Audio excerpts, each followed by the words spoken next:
Y bueno, quiero invitarles por favor a que podamos abrir nuestras Biblias en Primera de Corintios, capítulo 15.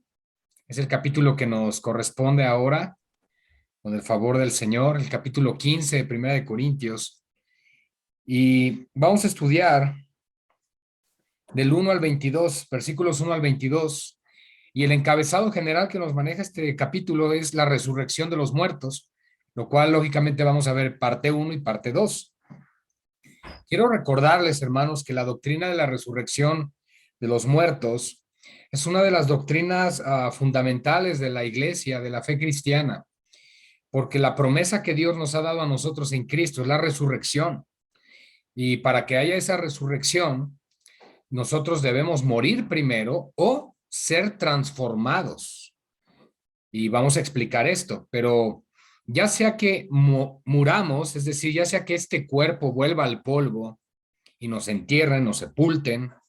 Eh, Muchas veces se pregunta, bueno, ¿y nos deben sepultar o nos deben cremar? Bueno, nosotros sabemos que Dios va a darnos un cuerpo glorificado sin importar el hecho de que o haya sido cremado o haya sido sepultado o nos haya quemado un incendio o nos haya comido un tiburón, ¿verdad? O sea, cualquiera que haya sido la situación que enfrentemos para la muerte, nosotros debemos de recordar que Dios es poderoso para levantarnos del polvo y darnos el cuerpo glorificado. Así que el tema de la resurrección de los muertos es un tema central, cardinal de la fe cristiana. Es un tema que nosotros no debemos ignorar, que debemos incluso dominar como parte de las enseñanzas cristianas, hermanos, porque la doctrina de la resurrección, quiero aclarar una vez más, es una de las doctrinas que fundamentan la promesa de Cristo a su iglesia. Así que vamos a orar, hermanos, vamos a darle gracias al Señor. Sean bienvenidos cada uno de los que están conectando y roguemos también que aquellos que quieren hacerlo puedan lograrlo también a tiempo. Oremos, hermanos.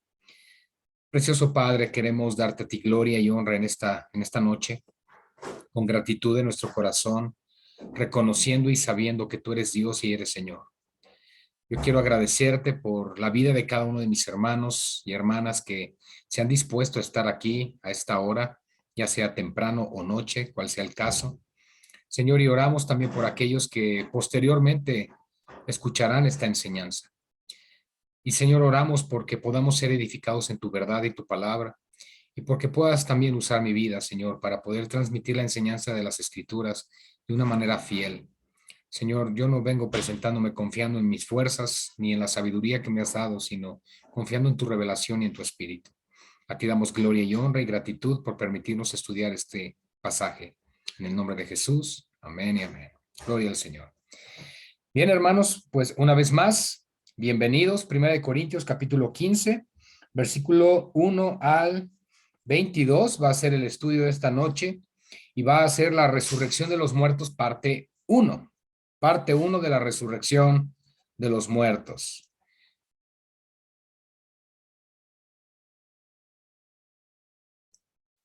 Bien, dice así la palabra del Señor, mis amados hermanos. Además os declaro, hermanos, el evangelio que os he predicado, el cual también recibisteis, en el cual también perseveráis, por el cual, asimismo, si retenéis la palabra que os he predicado, sois salvos. Si no, creísteis en vano. Porque primeramente os he enseñado lo que asimismo recibí, que Cristo murió por nuestros pecados, conforme a las Escrituras, y que fue sepultado y que resucitó al tercer día conforme a las Escrituras, y que apareció a Cefas, que es Pedro, después a los 12, después apareció a más de 500 hermanos a la vez, de los cuales muchos viven aún y otros ya duermen. Después apareció a Jacobo, después a todos los apóstoles, y al último de todos, como a un abortivo, me apareció a mí. Porque yo soy el más pequeño de los apóstoles, que no soy digno de ser llamado apóstol, porque perseguía la iglesia de Dios. Pero por la gracia de Dios soy lo que soy, y su gracia no ha sido en vano para conmigo. Antes, he trabajado más que todos ellos, pero no yo, sino la gracia de Dios conmigo. Porque o sea yo, o sean ellos, así predicamos y así habéis creído. Pero si se predica que Cristo, que resucitó de los muertos, ¿Cómo dicen algunos entre vosotros que no hay resurrección de muertos? Porque si no hay resurrección de muertos, tampoco Cristo resucitó. Y si Cristo no resucitó, vana es entonces nuestra predicación. Vana es también vuestra fe, y somos hallados falsos testigos de Dios, porque hemos testificado de Dios que Él resucitó a Cristo, al cual no resucitó, si en verdad los muertos no resucitan. Porque si los muertos no resucitan, tampoco Cristo resucitó. Y si Cristo no resucitó, vuestra fe es vana, aún estáis en vuestros pecados. Entonces también los que durmieron en Cristo perecieron. Si en esta vida solamente esperamos en Cristo, somos los más dignos de conmiseración de todos los hombres. Mas ahora Cristo ha resucitado de los muertos, primicias de los que durmieron es hecho. Por, porque por cuanto la muerte entró por un hombre, también por un hombre la resurrección de los muertos. Porque así como en Adán todos mueren, también en Cristo todos serán vivificados. Bien, hermanos, podemos darnos cuenta que hay dos temas principales en estos primeros 22 versículos del capítulo 15.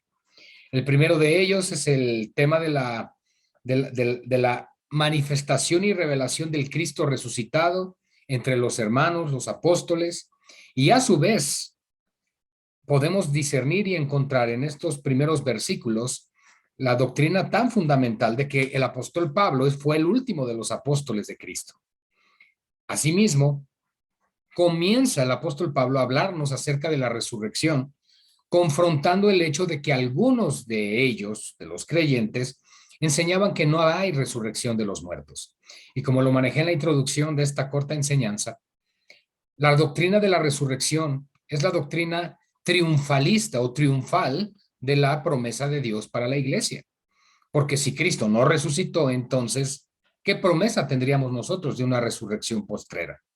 Y si Cristo no resucitó, Él entonces no venció a la muerte, no venció el pecado y no venció a Satanás. Y por lo tanto, entonces nosotros permaneceríamos bajo condenación y bajo la perdición eterna. Así que comienza el apóstol Pablo diciendo, además, después de todo lo que vino hablando del tema de los dones, que creo que ya ahondamos lo suficiente en ello, hermanos, como para poder ya cada uno de nosotros poder sentar a nuestra familia y poderles explicar acerca de los dones. Pero ahora el apóstol Pablo está entrando, como lo he dicho, a una de las doctrinas fundamentales o cardinales de la resurrección, de la salvación, perdón, que es la resurrección. Y por lo tanto nos dice así, además os declaro, hermanos, el evangelio que os he predicado, el cual también recibisteis, en el cual también perseveráis, por el cual asimismo, si retenéis la palabra que os he predicado, sois salvos, si no, creísteis en vanos, en vano. Estos primeros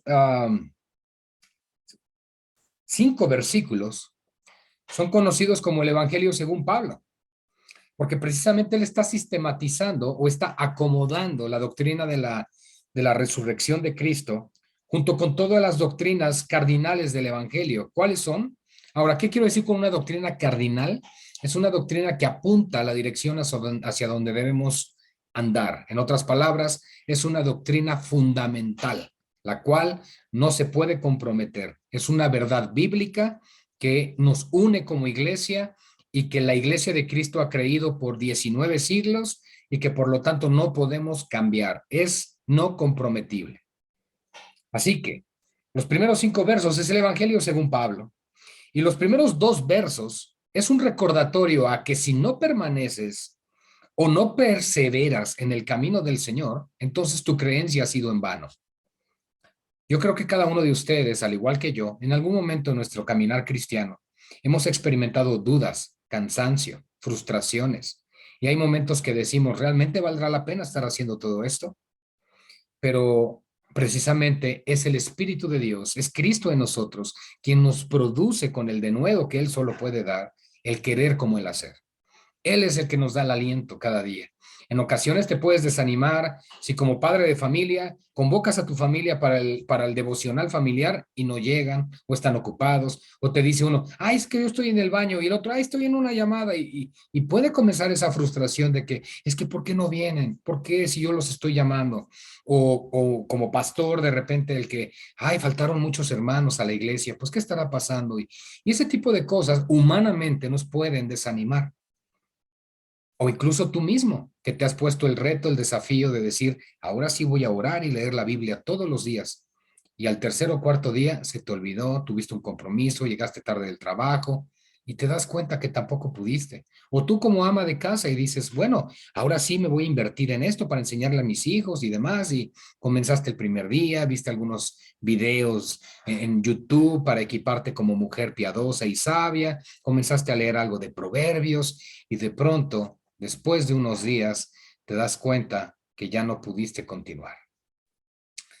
Así que, mis amados hermanos, esas frustraciones que llegan a manifestarse son una realidad constante. Y pues bueno, hermanos, perdón, hay alguien que se llama Molly, quiero animar, ya salió, pero quiero animar a que cambiara esa foto que tenía puesta. Bueno, ya. Entonces, hermanos, lo que nosotros estamos viendo aquí es que el perseverar en el Señor es una constante lucha contra nuestra propia carne, contra, contra, contra las decepciones que podemos tener o frustraciones que enfrentamos. Pero es una parte inherente del ser humano, hermanos. Y por lo tanto, esa naturaleza no la podemos quitar por completo, pero sí podemos someterla. Así que el evangelio que nos ha sido predicado, dice en el verso 1, también debe ser recibido, pero también es un evangelio en el cual debemos perseverar. Fíjense la dinámica que nos está dando aquí el apóstol Pablo. Primero recibes el evangelio, pero ¿por qué? Porque te fue predicado, pero en segundo lugar vas a perseverar en él. Porque si retienes, verso 2, la palabra que se te ha predicado, entonces eres salvo. Ahora, retener la palabra no es de, sí, yo me acuerdo que el otro día el hermano Luis o cualquier otro predicador habló de esto. No, no, no. El retener la palabra implica el atesorarla, valorarla, amarla y practicarla. Ponerla por obra, vivir por esa verdad, entregar tu vida por las verdades de Cristo. Entonces, si retienes de esa manera la palabra de Dios, eres salvo. Y si no, entonces no. Y has creído en vano. Ahora, ¿se puede creer en vano? Claro, porque puedes creer intelectualmente el Evangelio. Alguien le puedes predicar y decirle, mira, la adoración a los santos, a los ídolos, todo esto no es correcto. Mira, la salvación es por gracia y por fe y no por obras. E intelectualmente puedes decir, oye, sí, me hace sentido. Claro, como que eso que me explicas, tienes razón. Yo ya decía que eso del catolicismo romano algo no cuadraba. Bueno, intelectualmente puedes estar en esa posición y por lo tanto tener una creencia, pero no para salvación, que quede claro. Porque Jesús mismo dijo, en aquel día muchos me dirán, Señor, Señor, y yo les declararé que nunca los conocí. Entonces, la práctica de la fe cristiana, el caminar con Cristo, debe de ser algo que es por una persuasión y una convicción que viene desde lo más profundo de un corazón transformado por la palabra de Dios. Eso es perseverar en la fe, hermanos. Así que en el versículo 2 de 1 Corintios 15, el apóstol Pablo está retomando de la seguridad de la salvación, pero a su vez, el que no tengas la seguridad si es que no perseveras en Cristo. Entonces, una cosa es fluctuar, otra cosa es fallar, otra cosa es no ser lo muy diligente que Dios pide de nosotros y otra es definitivamente no tener anhelo ni deseo por las cosas de Dios. Y sí decir, yo creo en Jesús, yo tengo mi relación con Él, pero realmente no interesarme en las escrituras y no interesarme en todo lo que Él pide. Entonces, tenemos que ser honestos con nosotros mismos y hacer un examen individual y decir, ¿realmente estoy en el Señor? ¿Realmente he creído en Cristo, lo que implica retener su palabra? ¿O meramente estoy solo creyendo como por que no me quiero morir en el infierno o perderme en el infierno. Entonces, en el versículo 3 al 5, el apóstol Pablo predica el evangelio en 3 versículos de una manera resumida, pero completa. Fíjense los elementos de aquí que se encuentran aquí.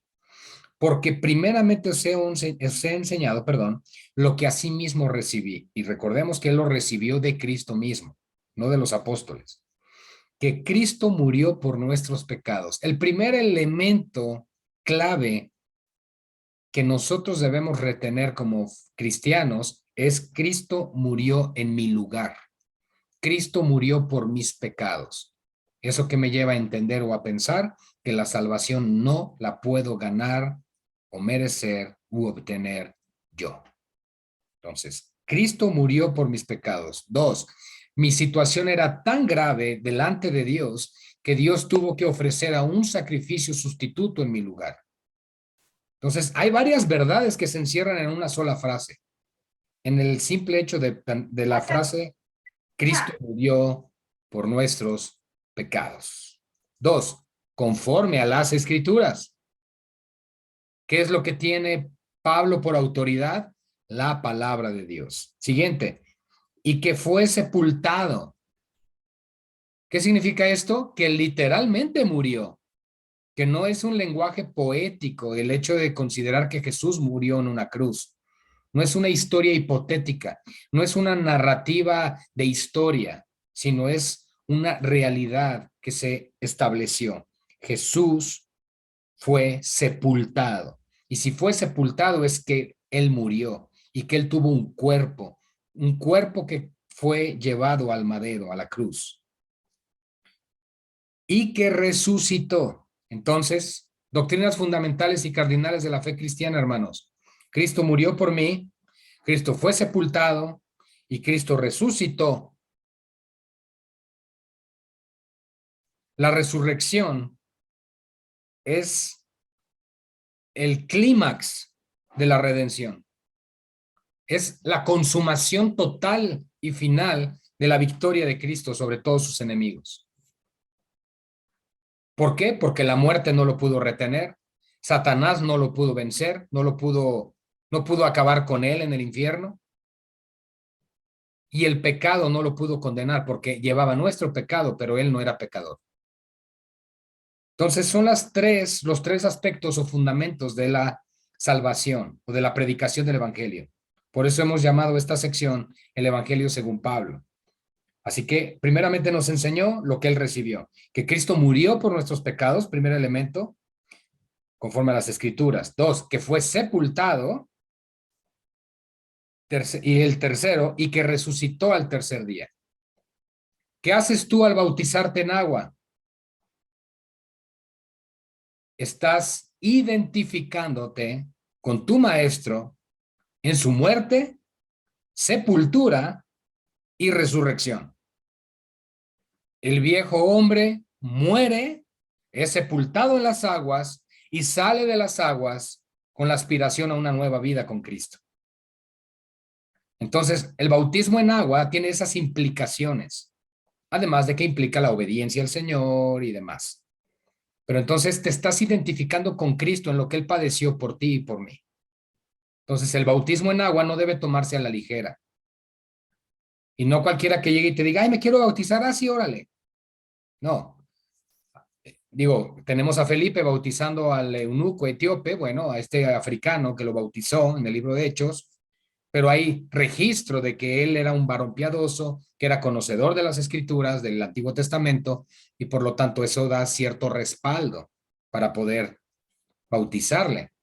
Pero supongamos, aquí hay el pastor Luis Arciniega también, o en mi caso, o no sé si hay otro pastor ahorita conectado, pero cuando alguien llega a la congregación y te dice, me quiero bautizar, pues no puedes decir, sí, espérame, preparen el agua. No, tiene que haber una profesión de fe, tenemos que conocer a esa persona, tenemos que conocer su testimonio. No estoy diciendo que tenga que pasar años, pero si tiene que pasar el suficiente tiempo, pueden ser algunas semanas para poderle conocer, ver el testimonio y entonces sí proceder al bautizo en agua. Y aún así, hay quienes se bautizan y se alejan. Entonces, finalmente la salvación no proviene de los pastores, proviene del Señor, pero por lo menos sí debemos ser lo suficientemente cuidadosos para no estar bautizando a cualquier persona y sí tratar de que por lo menos caminen y hagan profesión de fe con Cristo. Ya que terminamos esta sección, entonces, hermanos, entramos al versículo 4, perdón, 5, que dice, y que apareció a Cefas y después a los 12. Entonces ya son 13, no. Primero estaba Cefas, luego a los 12, pues lógicamente es Cefas con los otros 11. Vamos a verlo así. Pero en ese momento ya no estaba Judas. Entonces, ¿cómo está esto? Ya la matemática no nos cuadró, porque está hablando de la resurrección. ¿Estamos de acuerdo? Y Matías fue escogido después de la ascensión, según Hechos capítulo 1. ¿Ok? Entonces, ¿tienen algo que investigar? Y me pueden contestar en el chat durante la semana el por qué es esta cifra. ¿Les parece bien? Es una de las buenas incógnitas que la Biblia nos da, a menos que Pablo no supiera matemáticas. Muy bien, hermanos. Después apareció a más de 500 hermanos a la vez, de los cuales muchos viven aún y otros ya duermen. Fíjense, no solo eran los 120 en el aposento. ¿Cuántas veces has predicado de que solamente estaban los 120 esperando a Jesús y el resto ya no? O probablemente pensabas y creías eso. Pero aquí nos damos cuenta que no, que había aún más creyentes en el Señor Jesucristo. Y se apareció a 500 a la vez, de los cuales muchos viven aún y otros ya duermen. En otras palabras, pueden dar testimonio de haber visto al Cristo resucitado. Después apareció a Jacobo. Y luego dice, después a todos los apóstoles. Ah, entonces ya ven que si hay más apóstoles, dirían esto los apóstoles de la prosperidad. Otra incógnita que nos deja aquí Pablo. Hay que investigar por qué está diciendo esto. Pero yo quiero que cuando estudien esto, lleguen sin ninguna idea preconcebida. ¿Qué quiero decir con esto? No vayas a estudiar esto pensando, no, pero los apóstoles cesaron y esto y el otro. No, tú ve como si no supieras nada. Investiga y vas a ver por qué dice Pablo estas cosas. Y el próximo lunes las comentamos. ¿Les parece bien? Bien, hermanos. Después apareció entonces a los 500, de los cuales, bueno, después apareció a Jacobo, después a todos los apóstoles, y al último de todos, como a un abortivo, me apareció a mí. Al último de todos. Ya no hubo más. Él es el último. Incluso dice el versículo 9, porque yo soy el más pequeño de los apóstoles. ¿Por qué? Por haber sido el último, digamos que el último engendrado, por decirlo así. Por eso es el más pequeño. No es porque él, ay, qué humilde es Pablo. No, no, no, sino que él fue el último en ser llamado como apóstol y aún así reconoce que no soy digno de ser llamado apóstol porque perseguí a la iglesia de Dios. Y cuando él escribe a Timoteo le dice, mas lo hice en ignorancia, lo hice en incredulidad. Entonces, él ignoraba realmente la voluntad de Dios de lo que estaba haciendo. Él ignoraba que realmente Cristo era el Mesías y por eso consentía en la muerte de la iglesia, de los cristianos. Pero después el Señor lo alcanzó. Y por eso el versículo 10 dice, pero por la gracia de Dios soy lo que soy. Y su gracia no ha sido en vano para conmigo. Antes he trabajado más que todos ellos. ¿Que quién? Que los que acaba de nombrar antes. Incluso podríamos pensar más que los 500, ¿verdad? Dice, pero no yo, sino la gracia de Dios conmigo. Porque o sea yo, o sean ellos, así predicamos, y así habéis creído. Muy bien. Cuando vayan al estudio del por qué menciona a tantos apóstoles, ¿qué van a hacer cuando se encuentren en la disyuntiva de que antes de la elección de Matías, todavía no existían los apóstoles a las iglesias, como Timoteo, Silas, Bernabé? A ver qué piensan al respecto, hermanos. Bien.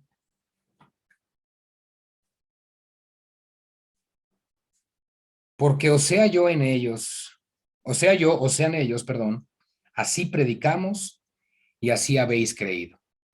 ¿Qué quieres decir, Pablo, con esto? Claro, versículos 3 y 4. La presentación del Evangelio, así es como predicamos, ya sean ellos o yo, y así es como se ha creído el Evangelio. En otras palabras, no puede haber otro Evangelio, como lo enseña Gálatas capítulo 1, versos 6 al 8. No podemos presentar otro Evangelio, sino el Evangelio de Cristo. Si presentamos otro Evangelio, eso es maldito, eso es anatema.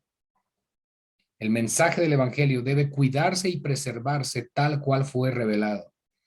Y si en algún momento dudas qué es el Evangelio, vas a 1 Corintios 15, versículos 2 y 3, versículos 3 y 4, perdón, y vas a recordar lo que es el Evangelio. Porque aquí Pablo sistematizó la enseñanza del Evangelio de Cristo. Ahora bien, versículo 11 nos aclara que hemos creído en el Evangelio. En extensión hoy, nosotros, 19 siglos después, somos parte del mismo cuerpo de Cristo y hemos creído al Evangelio. Pero aquí, de repente, gira el apóstol Pablo, porque no es que cambie de tema, porque la resurrección de los muertos es parte de la doctrina cardinal de la salvación. Pero en el versículo 12 dice, pero si se predica de Cristo que resucitó de los muertos, es decir, si la predicación del Evangelio incluye la resurrección de Cristo, aquí es esto muy de cuidado, porque vea lo que dice Pablo. ¿Cómo dicen algunos entre vosotros? ¿Entre quiénes? Entre los corintios, entre los miembros de una iglesia cristiana. ¿Cómo es que dicen algunos de ustedes que no hay resurrección de los muertos? En ese momento Pablo me imagino que dice, bueno, entonces ¿en qué han creído? ¿En qué han creído hasta ahora? ¿Cuál ha sido su fe? ¿Por qué han servido al Señor si no creen en que Él resucitó? No tendría sentido. Y por eso comienza esta lucha en su mente el apóstol Pablo, así como de, ayúdenme a entender, no comprendo esto. Y por eso entra en este juego de palabras con el tema de la resurrección de Cristo, porque él no puede comprender cómo es posible que creyentes en Jesús, que al parecer o se supone que han nacido de nuevo y que son templo y morada del Espíritu Santo, rechazan o niegan o ignoran la resurrección de Cristo entre los muertos.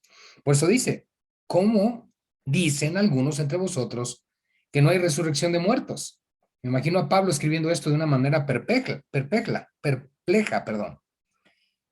Dice el versículo 13, porque si no hay resurrección de muertos, tampoco Cristo resucitó. Una vez más, verdades fundamentales. Cristo sí murió.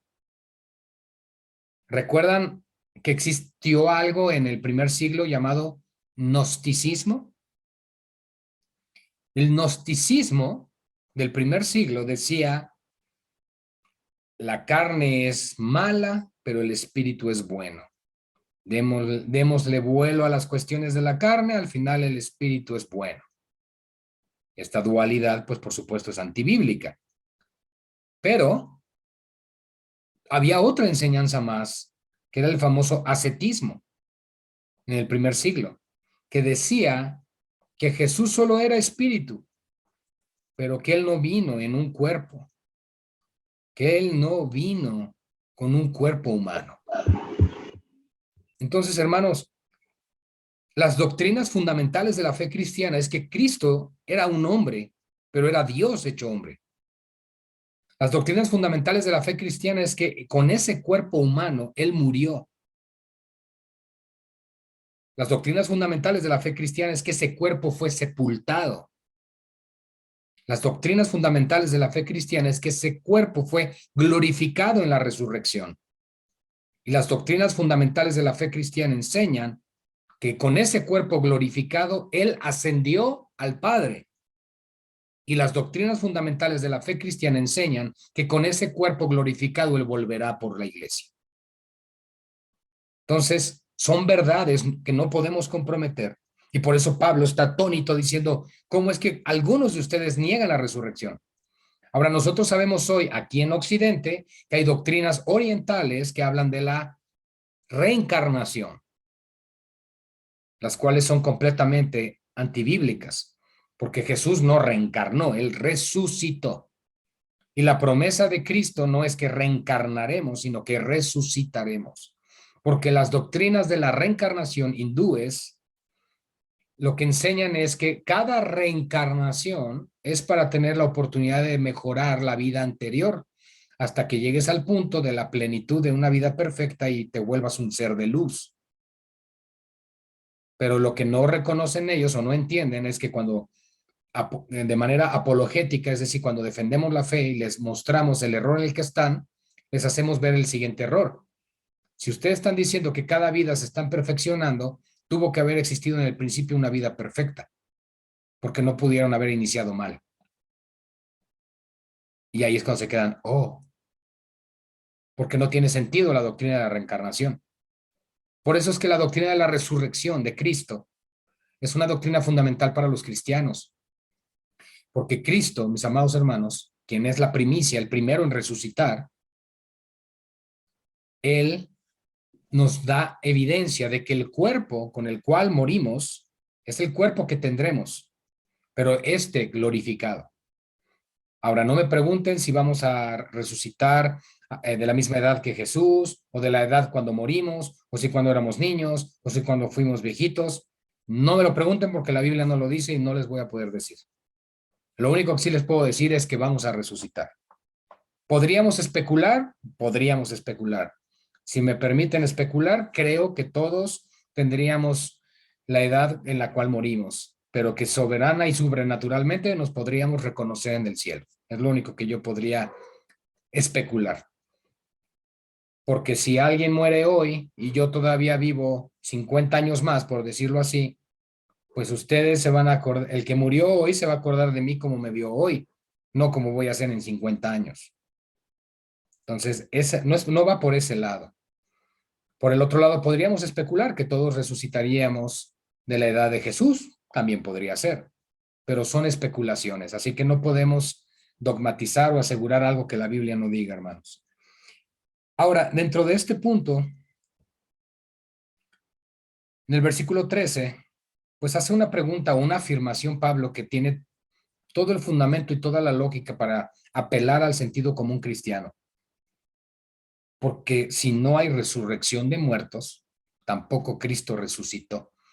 Quiero que pienses o reflexiones por un momento en esa frase. Si esto no pasó, ¿qué esperanza tendríamos nosotros? ¿Para qué estas conexiones? ¿Para qué predicar? ¿Para qué congregarse? ¿Para qué servir al Señor? Si todo sería fruto de una imaginación, de algo que nunca pasó. Y sigue el apóstol Pablo apelando al sentido común de sus lectores. Y si Cristo no resucitó, entonces vana es entonces nuestra predicación. Estamos perdiendo el tiempo. Estamos predicando cosas o hablando de cosas que no pasaron y que no van a pasar. Pero ¿qué creen? También sería vana nuestra fe. Entonces, podríamos caer en el agnóstico. ¿Qué dice el agnóstico? Pues puede ser que Dios exista, puede ser que no. Puede ser que se pueda probar la existencia de Dios, puede ser que no. Entonces te colocas en una posición de, bueno, como puede ser que sí, como puede ser que no, entonces no me debo preocupar por agradar a ese Dios que tal vez no existe y no me tengo que preocupar por rendir cuentas en el día de algún juicio, porque este juicio puede ser que no exista. Digamos que ellos están en un 50-50, pero en ese 50-50 sabemos que al no ser creyentes regenerados y al no ser nacidos de nuevo, pues están en una constante vida de pecado.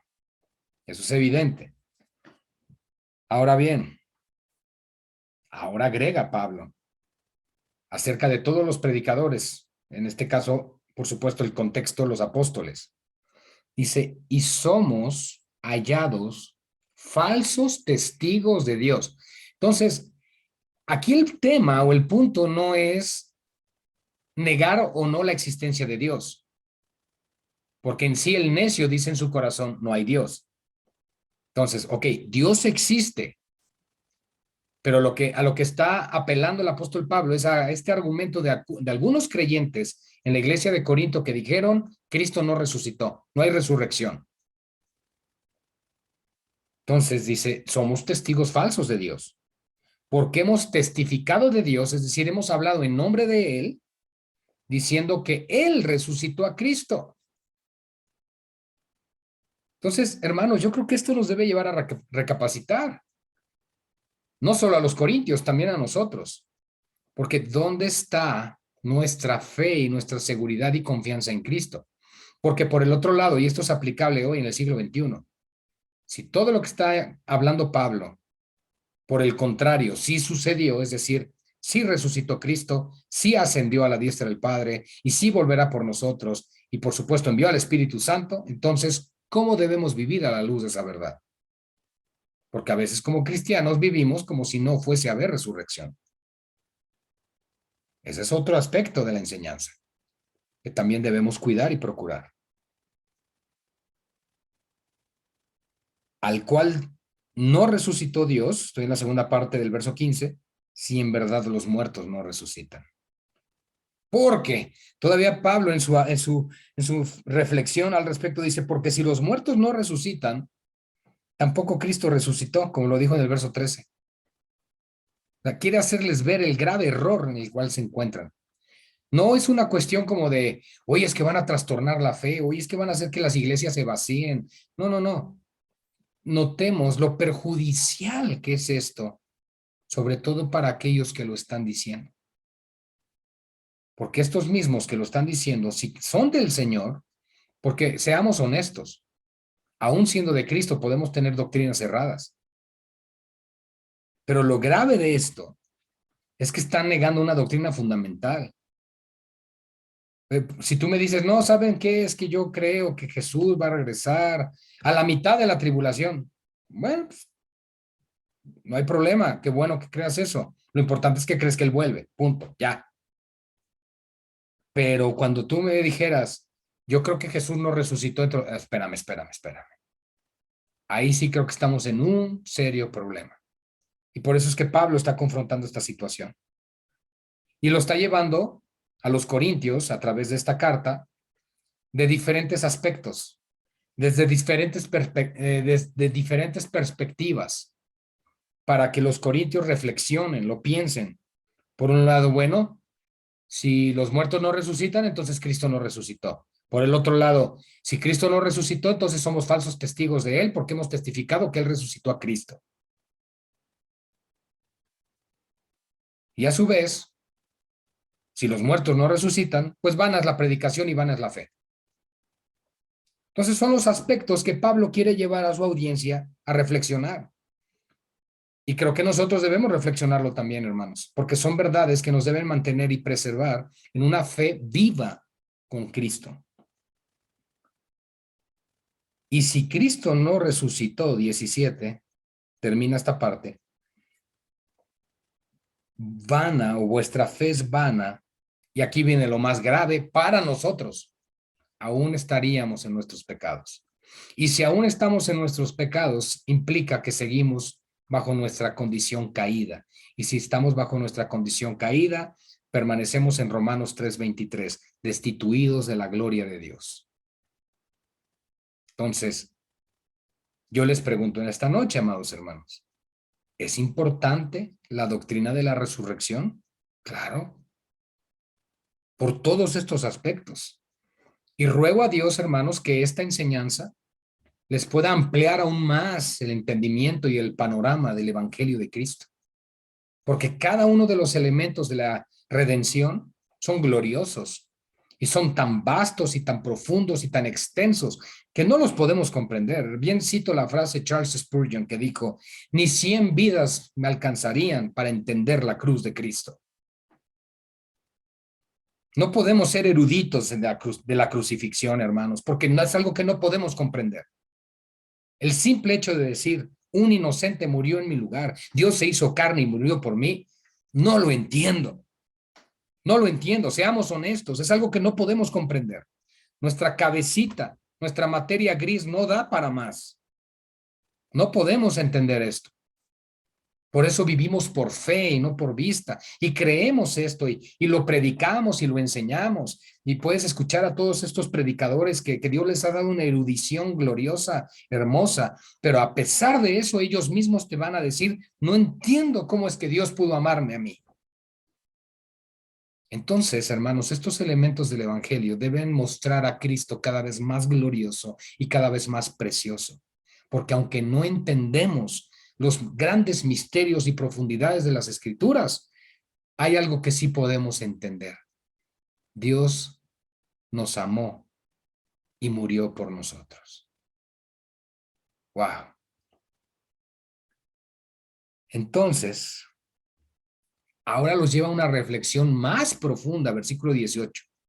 Porque seguramente estos que andaban diciendo que la resurrección de Cristo no fue real o que los muertos no resucitan, ya habían perdido algún ser querido en Cristo con la esperanza puesta en la resurrección. Porque no solo es que Cristo resucitó, es que nosotros resucitaremos con Él. Entonces, si Cristo no resucitó, no resucitaremos nosotros. Y el versículo 18 los lleva a reflexionar otra verdad que les confronta en su falsa enseñanza de la no resurrección. ¿Cuál? Que entonces los que durmieron en Cristo perecieron. No van a resucitar. No están con el Señor. Porque ¿cuál es la otra promesa que nos da a nosotros la resurrección? Que antes de que el evento de la resurrección se dé, cuando sea el arrebatamiento de la iglesia, es que si tú duermes en Cristo o mueres de este mundo, estarás con Él para siempre. Pero si Él no resucitó, entonces pues Él no va a estar ahí. O va a ser en un lugar donde Cristo nunca llegó. ¿Sí me explico? Entonces quiere llevarles a reflexionar a que todos aquellos que murieron con su fe en Cristo entonces perecieron y no tienen ninguna esperanza. Y que todo aquello que nosotros tenemos como consuelo, como lo enseña 1 Tesalonicenses capítulo 4, cuando dice que todos los que durmieron en Cristo resucitarán, entonces ¿dónde tendremos esa esperanza? Cada vez que vas a un funeral de un creyente y escuchas esta verdad de que nos volveremos a ver, entonces ya no tendría sentido. Y si ya no tiene sentido la resurrección y la vida eterna, entonces peca, vive, fornica, adultera, toma, haz y deshaz, mata, viola, secuestra, pues total. Entonces, no, hermanos. Afrenta, fíjense, el negar la resurrección afrenta, es una afrenta contra todos los principios y valores éticos y morales cristianos. Porque ¿qué caso tendría la moralidad, el comportamiento, la ética, el guardar los mandamientos de Dios si no hay resurrección? No hay promesa, no hay vida eterna, no hay perdón. Como dijo aquí Pablo, seguimos en nuestros pecados. Porque el punto central es que si Cristo no resucitó, entonces Él no venció la muerte y no pudo satisfacer todas las demandas de la ley en nuestro lugar. Fíjense lo que implica esto, hermanos. Por eso son doctrinas que tú y yo debemos dominar, que tenemos que conocer a profundidad. Porque aunque no lo crean, amados hermanos, testigos de Jehová, mormones, católicos romanos, en este punto creen totalmente diferente a lo que les estoy enseñando. Bueno, no es lo que yo enseñe, pero es lo que dicen las escrituras. Y entonces el versículo 19, Pablo hace una reflexión acerca de pues los dignos de misericordia que son los creyentes, porque dice, si en esta vida solamente esperamos en Cristo, es decir, si lo único que nos sostiene firmes para seguir adelante en esta lucha contra el pecado, contra el mundo y contra Satanás, es el hecho de creer que Jesús volverá por nosotros o que nos resucitará y estaremos juntamente con Él para siempre. Entonces somos los más dignos de compasión, por decirlo así, de este mundo, porque es nuestra única esperanza. ¿Cuál es la esperanza que tienes tú? Yo creo que la esperanza de todo creyente es como lo dijo Pablo en algún momento, estar con Cristo, lo cual es muchísimo mejor. Porque sé, amas a tu esposa, amas a tu esposo, amas a tus hijos, amas el ministerio, amas servir a los hermanos, amas convivir con la iglesia, amas tu trabajo, amas, sí, estoy consciente de todo eso. Pero un cristiano que ama a Cristo sabe que estar con Cristo es muchísimo mejor, porque no hay aflicción, no hay tristeza, no hay dolor, ya no pecas, etcétera, etcétera.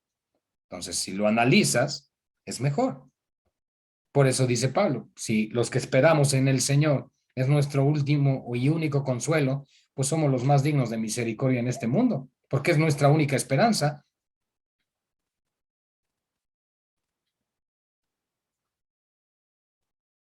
Más ahora, versículo 20, los tiene que volver a aterrizar y los tiene que adoctrinar una vez más. Más ahora Cristo ha resucitado de los muertos. Fíjense con qué autoridad el apóstol Pablo, guiado por el Espíritu de Dios, dirían, toma la sartén por el mango y los vuelve a ubicar. Cristo ha resucitado de los muertos y primicias de los que durmieron es hecho. Porque Cristo ha sido el primero en resucitar, porque Cristo tiene en todo la preeminencia. El primer lugar en todo. Cristo es el primero en todo, hermanos. Ahora, Él, con cuerpo humano, es el primogénito entre muchos hermanos. Él, como Dios, es el unigénito del Padre. Son dos cosas diferentes. Porque si tú solamente tienes en tu mente el entendimiento de que Él es el primogénito, entonces vas a tener una doctrina jehovista, es decir, de los testigos de Jehová. Ah, sí, porque Jesús fue el primer ser creado por Jehová. No, Cristo es Dios y creador de todo. Eso es lo que enseña la Biblia. Entonces, Él es el unigénito del Padre. ¿Y cuándo se volvió el unigénito del Padre? Bueno, Él es Dios junto con el Padre y con el Espíritu Santo. Estas tres personas que conforman un solo Dios. Pero cuando Él tomó la decisión de ser el sacrificio expiatorio por los pecadores antes de la fundación del mundo, porque claramente el apóstol Pedro dice, como un cordero ya inmolado y destinado desde antes de la fundación del mundo. Entonces el Hijo voluntariamente se subordina al Padre para que cuando Él fuese manifestado a la creación, entonces ya nos revelara a nosotros lo que implica la sujeción a una autoridad. Entonces, Cristo en todo tiene la primicia, porque en todo nos da ejemplo. Él se sujeta voluntariamente al Padre. Entonces, de la misma manera, Él da ese orden, por ejemplo, en la familia. Mujer, sujétese al marido como el marido a Cristo. E hijos obedezcan a los padres. En las congregaciones, congregante nominal, por decirlo así, sujétense a los ancianos. Y así, en todo hay orden, porque Dios lo estableció así. Pero el mismo orden es que Cristo es la primicia en la resurrección, el primero en resucitar. Porque versículo 22 y último de esta primera parte del capítulo 15, porque así como en Adán todos mueren. Esto es un decreto forense en teología. ¿Qué significa eso? Que es un decreto determinado por Dios y que es legalmente constituido con la ley de Dios, sellado, y que por lo tanto absolutamente todo hijo de Adán merece la muerte por su pecado. En Adán todos mueren. ¿Qué nos enseña Romanos 6:23? Que la paga del pecado es muerte. Pero no solo es el pecado de Adán, sino tus y mis pecados los que nos llevan a la muerte. Por eso es que o pagábamos nosotros por nuestros pecados, o pagaba alguien que no fuese pecador en nuestro lugar. Todo esto es parte del Evangelio, mis amados. Porque así como en Adán todos mueren, escuchen la segunda parte, también en Cristo todos serán vivificados. ¿Universalismo, pastor? No. Porque así como en Adán todos mueren, Adán es una cabeza federativa. ¿Qué significa eso? Que representa al resto de quienes, en este caso, pues, todos los hijos de Adán, toda la humanidad.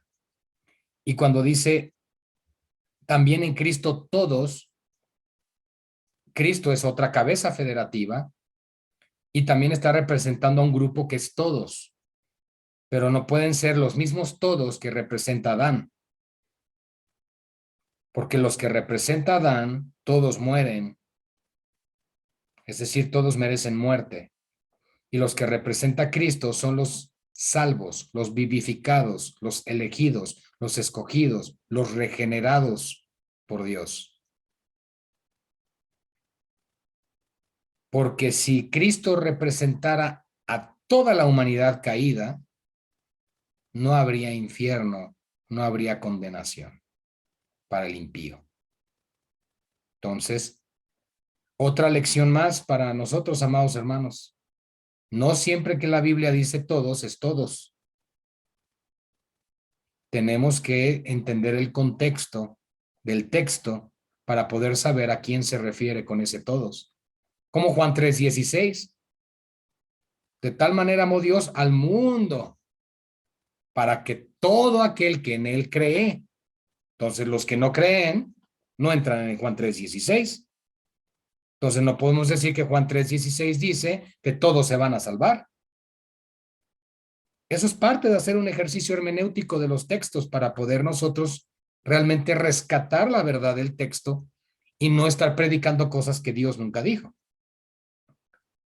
Así que vamos a dejarlo hasta aquí, hermanos, en esta noche.